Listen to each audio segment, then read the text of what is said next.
So those two things. She was one of America's leading literary voices of the last 50 years, but she was more than a writer and a poet. She was a civil rights activist, an educator, a historian.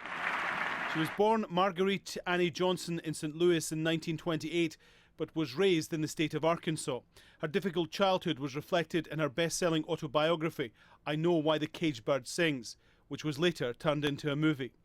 It detailed a life marred by vicious racial discrimination and the violence in her own home.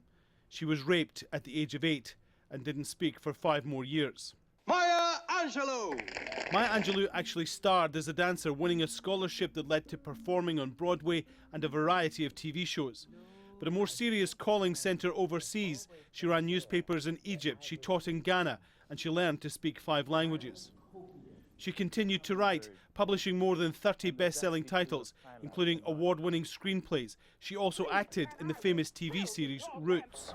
Now that you are a man, what will you do? Among her accomplishments, Pulitzer Prize nominations, Grammy Awards, more than 30 honorary degrees, and the Presidential Medal of Freedom. Imagine it. A black girl from a little village in Arkansas, smaller than this little town here, this little village. Imagine it. Now considered one of the most important writers.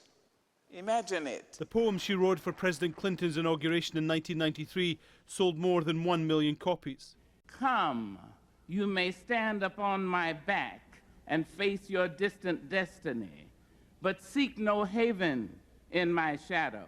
Maya Angelou wrote, life is not measured by the breaths we take, but by the moments that take our breath away. She died at her home in Winston-Salem in North Carolina. She was 86.